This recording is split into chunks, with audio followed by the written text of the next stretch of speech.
Hello, everyone, and welcome back to another day of Parents Corner. So today we're going to be talking about stress and dealing with it and how stress affects our bodies and how we can implement things in order to help us get out of the stress cycle and to be less stressed in general. So I am Frances Echeverria. I'm a mental health consultant with the Early Childhood Council, and I'll let my other two co-workers introduce themselves. Hi, I'm Catherine Trujillo. I am an early childhood mental health reflective coach with the council as well, and I'm glad to be here today. Hi, I'm Deb Benali, and I am an early childhood mental health consultant with the Council, and I am thrilled to be here as well. All righty. Can you go to the next slide, please? Perfect. Okay, so the definition of stress. Although there are many definitions out there, but it is a state of mental or emotional strain or tension resulting from adverse or very demanding circumstances. And stress can affect people differently, and everyone, circumstances affect people can get stressed in different ways from circumstances. So it just depends on the individual person and what's kind of going on in their bodies and in their life at that time. So we know how stress affects us, but how does it affect our children?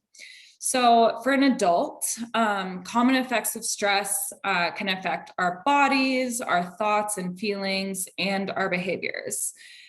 Stress that is left unchecked can contribute to many health problems such as high blood pressure, heart disease, obesity, and diabetes.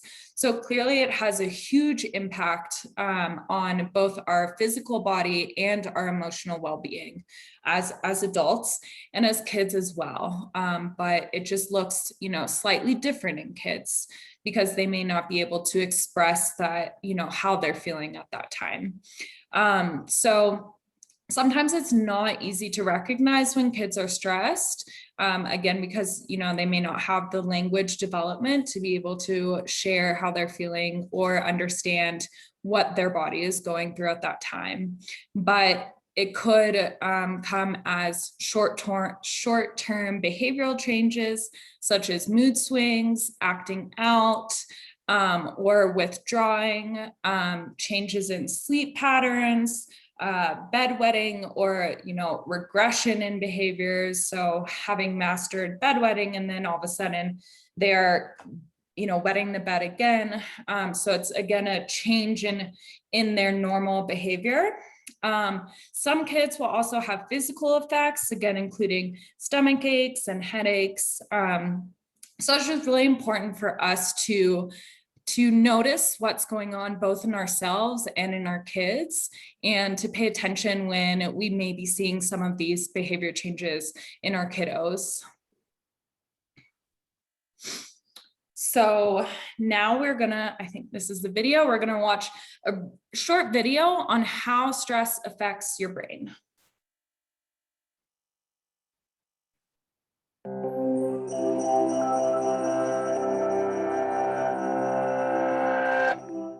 Are you sleeping restlessly, feeling irritable or moody, forgetting little things, and feeling overwhelmed and isolated? Oh, we can't hear it.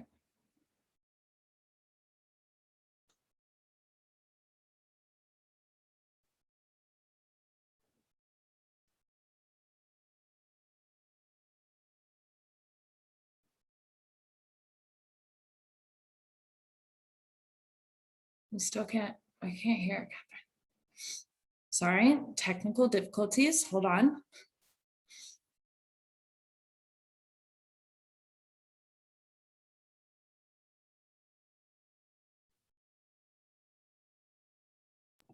I'm not sure, Francis. I can hear it on my end. Deb, you can't hear it either? Can't hear it. We No. heard it in the beginning And then it just and then it disappeared. stopped. Okay, let me.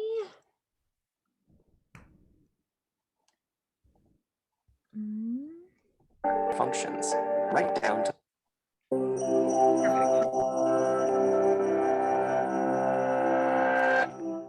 Are you sleeping restlessly, feeling irritable or moody, forgetting little things, and feeling overwhelmed and isolated?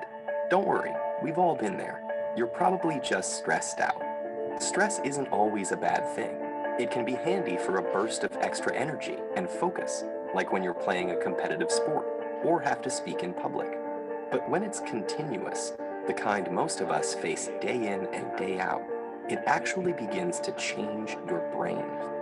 Chronic stress, like being overworked or having arguments at home, can affect brain size, its structure, and how it functions, right down to the level of your genes.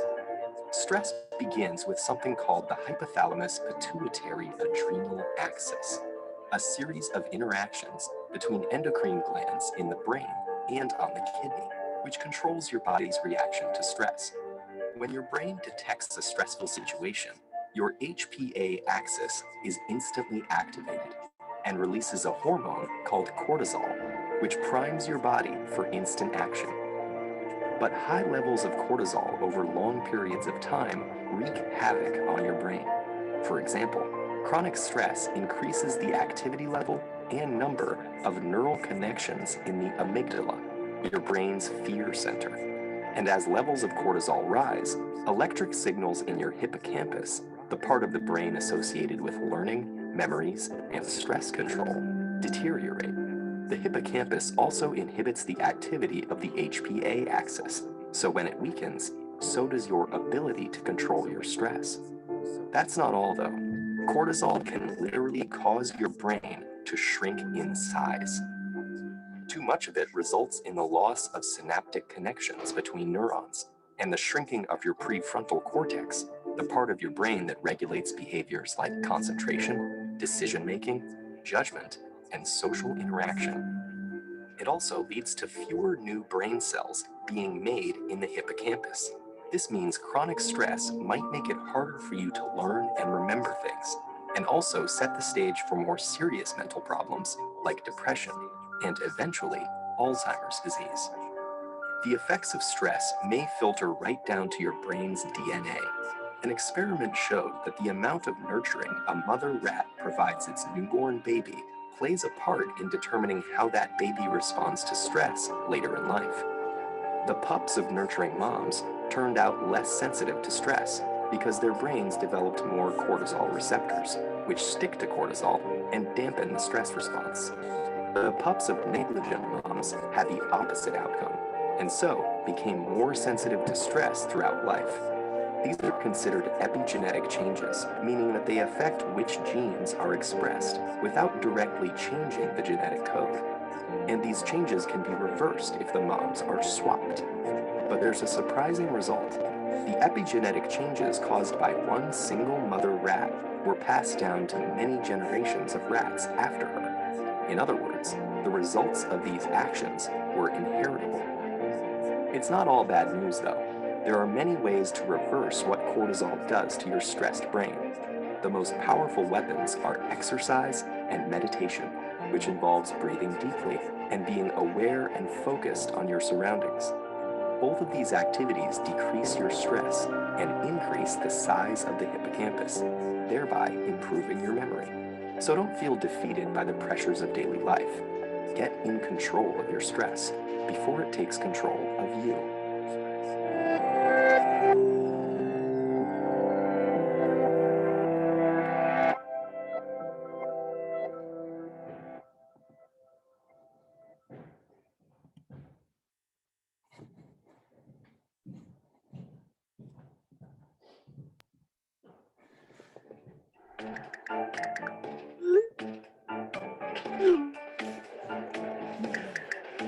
Text my wife. Love I you. guess the sound is still playing, huh? Hi. Delivery for Elizabeth. Hi. hope you enjoyed the video regarding stress. And just know that if we're experiencing that level of stress, our children are experiencing the same levels of stress that we experience. So what can we do to help our families with stress? Take a time out. Step back from the problem to help clear your mind. Practice yoga, listen to music, meditate, go for a walk, learn relaxation techniques. Take deep breaths all the way into your belly and exhale slowly out through your nose. Give yourself a timeout. Okay. Put your stress in perspective. Reflect on the situation that's causing you stress and think about options to handle it. Write them down. Write positive ways to handle stress in this situation and negative ways that you can look at stress, and then pick the best option. Identify what you can change and accept what is out of your control.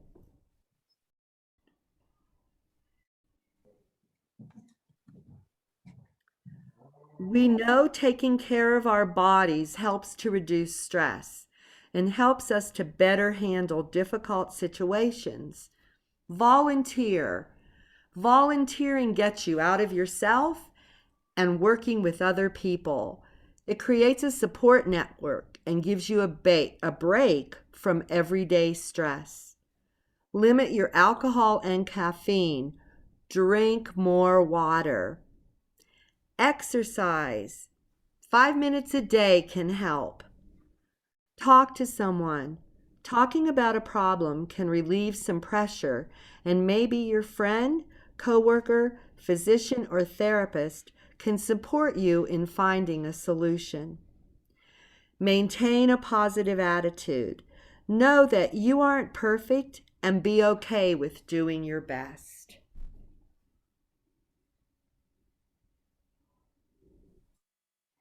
So children can also benefit from,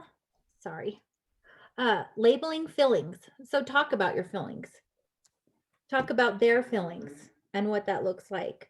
Maybe read stories. Discuss appropriate behaviors. And this could include practicing the behavior. So if maybe your child handles a situation inappropriately, talk about it afterwards and then go through a plan of how to handle it next time. That could include role playing. And this one would be fun if you guys were to switch roles. So you can be the child and they can be the parent. Read books about stress, problem solving, and feelings. And here are some resources of some good books that you could read together with your children. I would encourage you to visit your local library. That's a free resource to pick up any of these books. Also, you could contact your local early childhood council and see if they have some other resources available as well. And this concludes our PowerPoint and our session for today. Thank you for joining us. Thank you, Francis and Deb. Appreciate it. Yeah, thank you all for joining us. I hope that you gained something and can implement some strategies going forward. And just remember, it's okay to feel stressed, but make sure you're doing something about it and practicing those techniques that Deb had discussed. So it was good to see everybody. I hope you get a lot out of this. And you don't have to sit in stress. You don't have to sit there. You can move forward and move through it. So thank you all. See you next time. Bye. Bye.